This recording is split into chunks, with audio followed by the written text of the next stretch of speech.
अस्सलाम वालेकुम नाज़रीन, एक नई वीडियो में खुशामदीद। आज की वीडियो में आपको बताऊंगी कि आप घर में बेसन बाल्स किस तरीके से बना सकते हैं। ये बहुत ही आसान और सादा सी रेसिपी है और इसको आप 10 से 15 मिनट में आप इसको बना सकते हैं। अगर आपके पास बॉयल आलू मौजूद हैं तो फिर आप इसको 10 मिनट से भी कम टाइम में आप इसको बना सकते हैं और खाने में बहुत ही लाजवाब बनती है। कैसे बनाना है, इसको बनाने के लिए सबसे पहले मैंने लिए हैं 1 पाव के करीब बॉयल आलू, उबले हुए आलू लिए मैंने 1 पाव के करीब। उसके बाद इसके अंदर हम शामिल करेंगे नमक, हाफ टी स्पून के करीब इसके अंदर नमक शामिल करूंगी। नमक शामिल करने के बाद इसके अंदर शामिल करेंगे सब्ज़ मिर्चें, 3 से 4 अदद सब्ज़ मिर्चें लेंगे और बारीक कट करके वो शामिल कर देंगे। उसके बाद इसके अंदर शामिल करेंगे हम सब्ज़ धनिया, 3 से 4 खाने के चम्मच आप सब्ज़ धनिया इसके अंदर शामिल कर देंगे।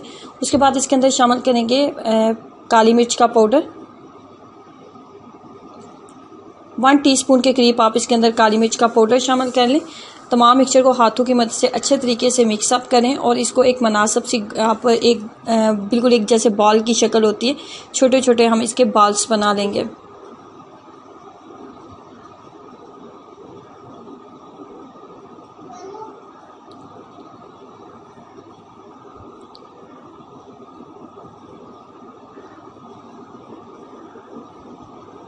इस तरीके से छोटे छोटे बॉल्स बनाने के बाद अब हमने बेसन का एक मिक्सचर तैयार करना है।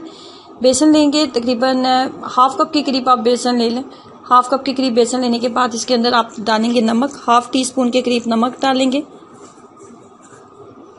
हाफ टी स्पून के करीब नमक डालने के बाद 1 टीस्पून के करीब इसके अंदर लाल मिर्च पाउडर शामिल कर देंगे। पानी के साथ एक मिक्सचर सा बना लेंगे बेसन का। ना ही बहुत ज़्यादा पतला इसको बनाना है और ना ही बहुत ज़्यादा गाढ़ा आपने करना है, बस मुनासिब सा इसको होना चाहिए। बहुत ज़्यादा गाढ़ा आपने इसको नहीं बनाना और ना ही बहुत ज़्यादा पतला इसको करना है। अंडे के आलू जो हैं वो इसके साथ आपने इसकी कोटिंग करते जाना है, बेसन के साथ कोटिंग करते जाएं और इसको आपने जब मीडियम फ्लेम के ऊपर आपने कुकिंग ऑयल आपका जो है दरमियाना सा आपका गर्म हो गया तो उसके अंदर आप इसको डालते जाएंगे और आपने इसको इतनी देर तक आपने इसको जो है आपने इसको फ्राई कर लेना है, आपने इसको पका लेना है जब तक आपको लगे कि बेसन जो है वो पूरी तरह से पक गया और इसके ऊपर एक गोल्डन सा कलर आने लगा है। बहुत ज़्यादा हाई फ्लेम के ऊपर इसको ना बनाएं।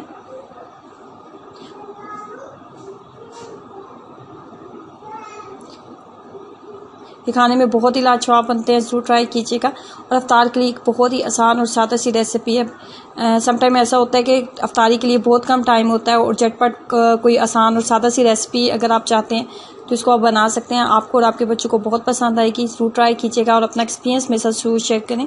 वीडियो अच्छी लगी है तो लाइक करना और चैनल को सब्सक्राइब करना मत भूलें। अल्लाह हाफिज़।